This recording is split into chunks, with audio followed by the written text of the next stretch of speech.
नमस्कार, आप देख रहे हैं गौरव भारत न्यूज और मैं हूं आपके साथ वैशाली। रीवा जिला में स्थित अल्ट्राटेक बेला सीमेंट प्लांट स्थापित है। अल्ट्राटेक प्लांट के मैनेजमेंट के तानाशाही रवैये से नाराज फैक्ट्री के आसपास लगे गांव के किसानों मजदूरों के शोषण के खिलाफ आसपास के ग्रामीणों के जनप्रतिनिधियों में भारी आक्रोश देखने को मिल रहा है। प्रमुख रूप से समस्या प्रदूषण, बेरोजगारी और पानी का संकट है। सरकार के नियम के विपरीत अल्ट्राटेक की ज्यादा गहरी माइंस के कारण पानी का भीषण संकट पैदा हो गया है।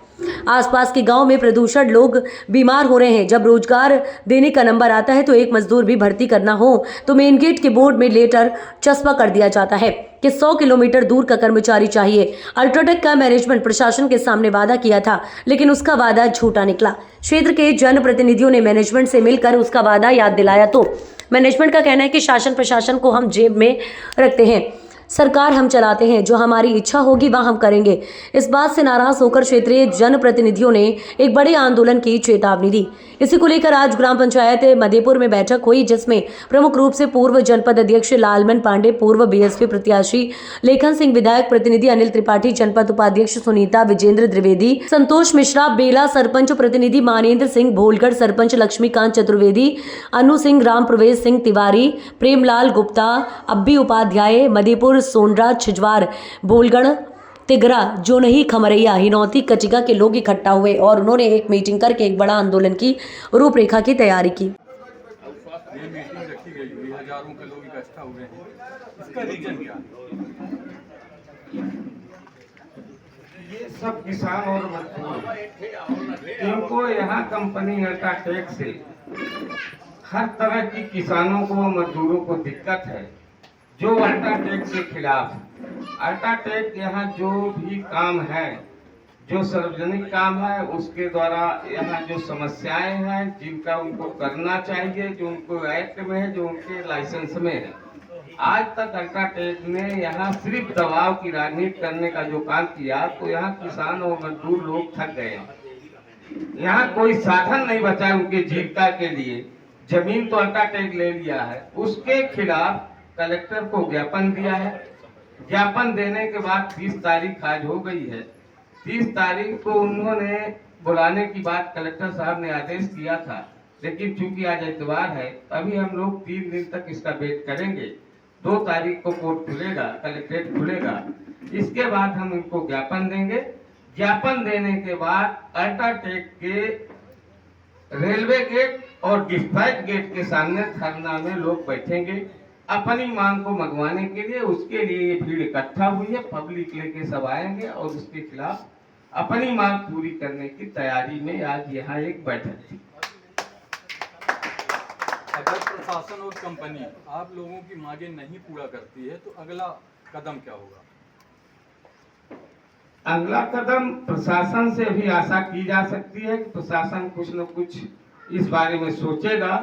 जनता की जो तबाही देखी जा रही है, उसके बारे में प्रशासन और फैक्ट्री दोनों नहीं सुनते, तो हम इसके लिए अभी 2-3 दिन का जो अनशन का प्रदर्शन का काम कर रहे हैं, उसको हमारी जनता, यहाँ के किसान और मजदूर करेंगे।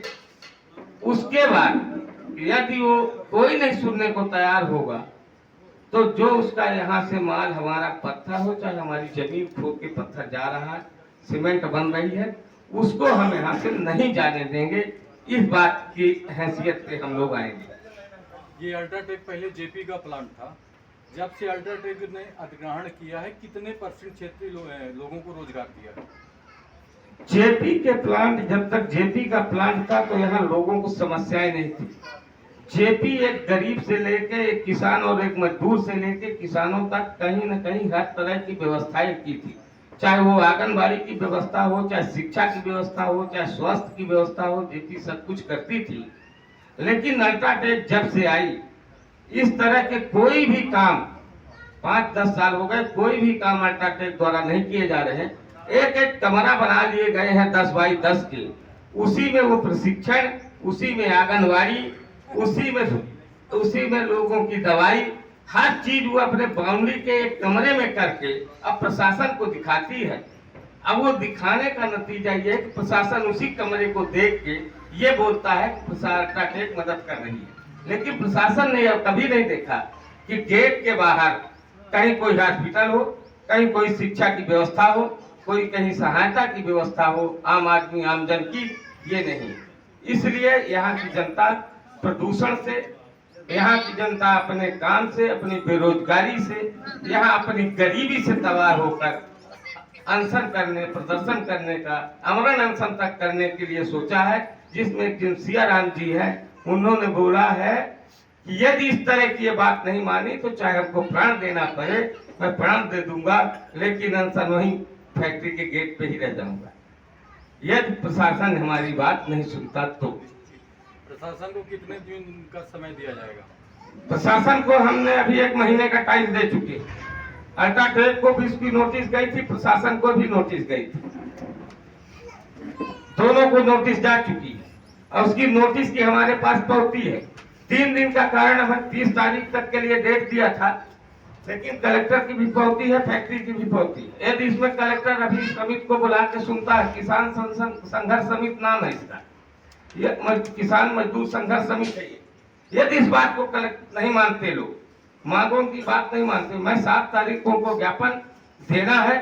मैं ज्ञापन सबको दूंगा, कलेक्टर को दूंगा, एसपी को दूंगा, एसडीएम को दूंगा, थाना प्रभारी। व्यवहारिक और आर्थिक दोनों निरंतर शोषण हो रहा 7 वर्षों से। उस शोषण से व्यथित होकर जो जनाक्रोश है वो भी इस स्थिति में पहुंचा है कि आने वाले समय में 7 तारीख को हमारा जिला प्रशासन से अंतिम संवाद होगा कि इस प्रबंधन को आप औद्योगिक नीतियों के अंदर चलने का परामर्श दीजिए और हमारे इसके बीच में नेगोशिएशन करवाइए।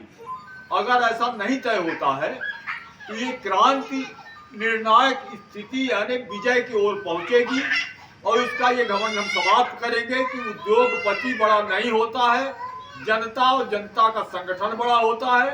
किसी के मौलिक अधिकार को नष्ट करने की हैसियत न किसी उद्योगपति के पास है, न किसी शासन के पास है। अंतिम शक्ति जो हमारी जनशक्ति है, उसके माध्यम से हमको संपूर्ण आत्मविश्वास है कि हमारी मांग सही है, अपनी मांगों को प्राप्त करने के लिए सफल है और हमको संपूर्ण समर्थन मिल रहा पूरे क्षेत्र का।